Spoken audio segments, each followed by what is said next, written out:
hopefully recess.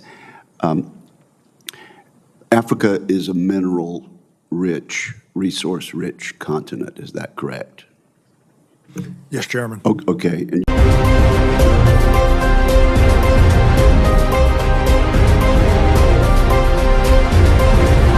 Africa Connect News is your #1 news.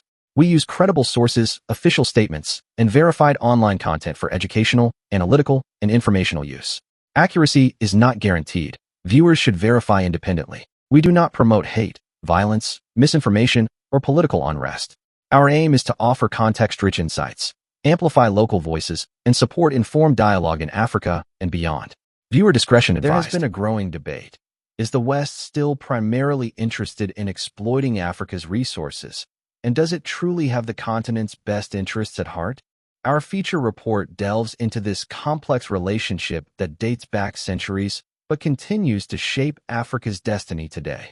From the 15th century transatlantic slave trade to the 19th century scramble for Africa, Western powers have historically viewed Africa as a source of human and material wealth. Despite independence movements and the promise of change, many African leaders argue that the West's relationship with the continent remains fundamentally extractive. African countries are still seen as providers of raw materials rather than equal partners. Whether it's oil, cobalt, lithium, or cocoa, the West's priority is to secure these resources, often at Africa's expense. Take the Democratic Republic of Congo, for example, home to vast deposits of cobalt, essential for electric vehicle batteries and smartphones. Western companies, alongside Chinese and other investors, are racing to secure mining contracts. Critics say these deals often bypass local communities. Western multinationals are interested in cobalt, not Congolese people. They talk about green energy and the climate crisis, but they don't care that local miners work in dangerous conditions for poverty wages.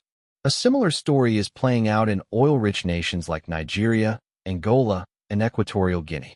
Western oil giants such as Shell, BP, and Total Energies have historically extracted wealth, leaving behind environmental damage and limited local benefit. Beyond raw materials, aid is another area where critics allege Western self-interest. The European Union, the United States, and the World Bank have invested billions in African economies, but much of that aid comes with conditions that align with Western strategic goals. A 2023 African Development Bank study found that over 60% of Western aid to Africa was tied, meaning that recipient countries are required to purchase goods and services from donor countries. That's not altruism, it's an economic strategy. Debt is another tool of influence. Many African countries remain burdened by debt from structural adjustment programs imposed by Western-led institutions in the 1980s and 1990s, policies that led to deep cuts in health, education, and infrastructure. Debt is the new colonialism. Every dollar borrowed comes with conditions, economic reforms that benefit Western banks and corporations, not the African people. But some experts caution against oversimplifying. Western countries have invested in health, education, and infrastructure, improving millions of lives. For example, the U.S. President's Emergency Plan for AIDS Relief, PEPFAR, has saved an estimated 25 million lives since 2003. And Africa itself is no longer a passive player. The African Continental Free Trade Area, launched in 2021, aims to reduce dependency on foreign actors and boost intra-African trade. We have choices now. We are no longer at the mercy of any single partner. The legacy of Western exploitation casts a long shadow, and while Western nations insist they seek mutual benefit, many Africans see a continued pattern of resource extraction and self-interest. The challenge is for Africa to assert its sovereignty and demand partnerships that serve African interests, not just those of powerful outsiders. Africa must be the protagonist of its own story. The era of Western dominance must end, not just in words, but in deeds. That was our feature report on the complicated relationship between Africa and the West, a relationship still defined, many argue, by the pursuit of Africa's resources. Now, listen carefully to a meeting involving the American General Michael Langley has to say. hopefully recess. Africa is a mineral-rich, resource-rich continent. Is that correct? Yes, Chairman. Okay, and you can leave the microphone on.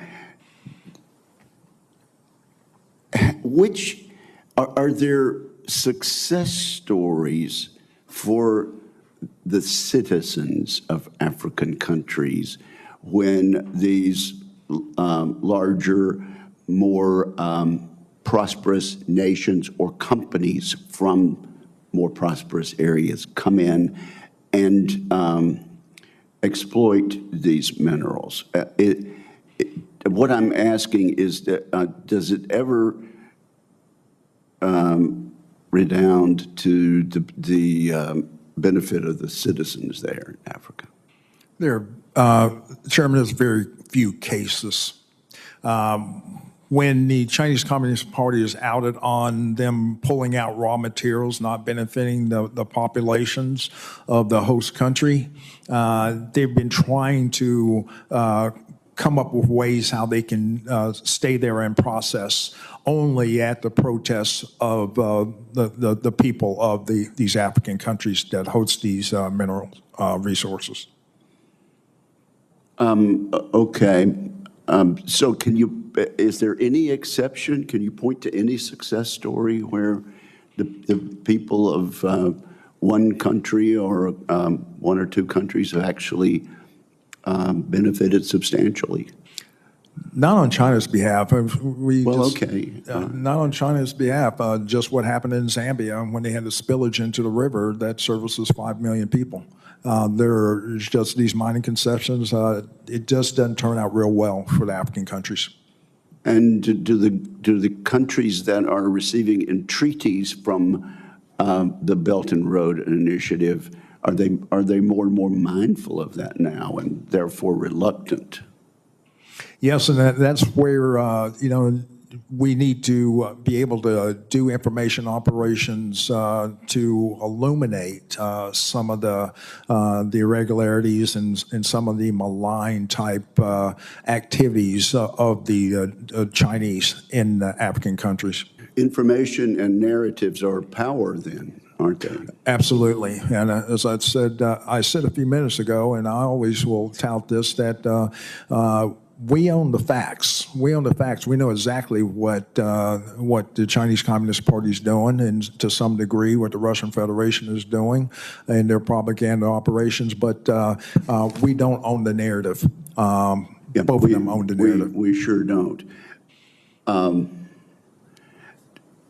One more thing for you, General Langley. The approach that we have had with USAID and the other things like the President's Initiative on AIDS, how does our U.S. approach compare and contrast to the approach of Russia in Africa and also Communist China in Africa?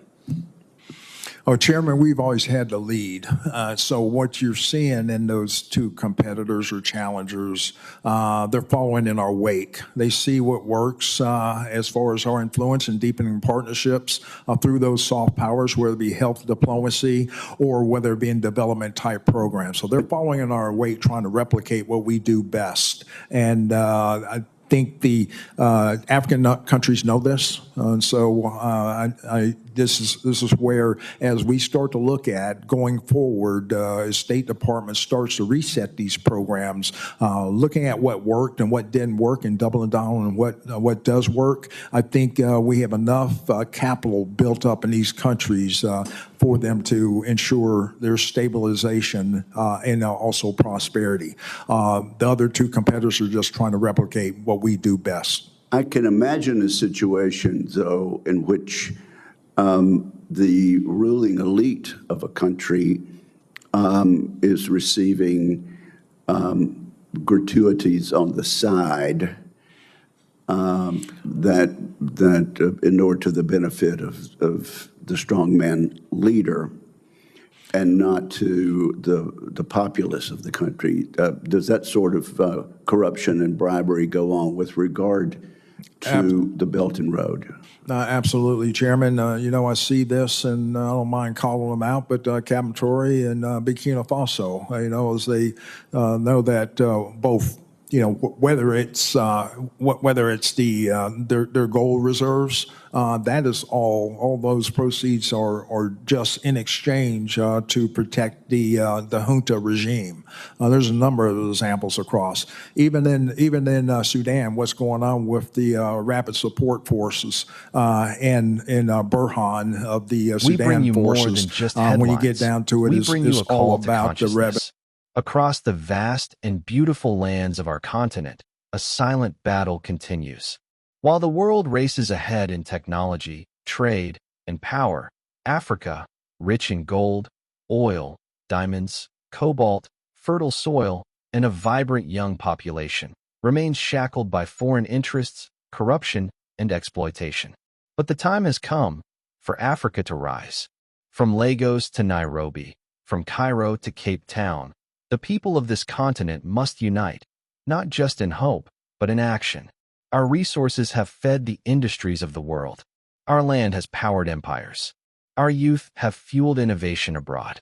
Now, we must ask, when will Africa benefit from Africa? We are not poor.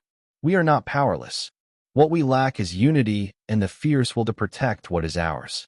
Governments must be held accountable. Foreign deals must be transparent. Our communities must guard our forests, our mines, our waters, and our future. And our youth, Africa's greatest asset, must stand not only as consumers of change, but as creators of it. To our farmers, protect your soil. To our soldiers, defend with honor, not for politics, but for people. To our leaders, rise above greed and serve with vision. To our youth, know your worth. Build, code, lead, and speak. Africa is not a playground for foreign profit. It is the cradle of civilization. It is the heart of the future. The hour has come to defend our land, our dignity, and our destiny. Let the world know. Africa is awake, aware, and advancing. This is not just a news bulletin, it's a turning point. Let the winds of change blow through every city, every village, every mind. Africa, rise.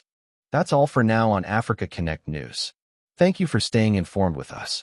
For more updates, context-rich insights, and authentic African perspectives, don't forget to like, follow, and subscribe. Until next time, stay connected, stay informed, and above all, stay proudly African. This is Africa Connect News.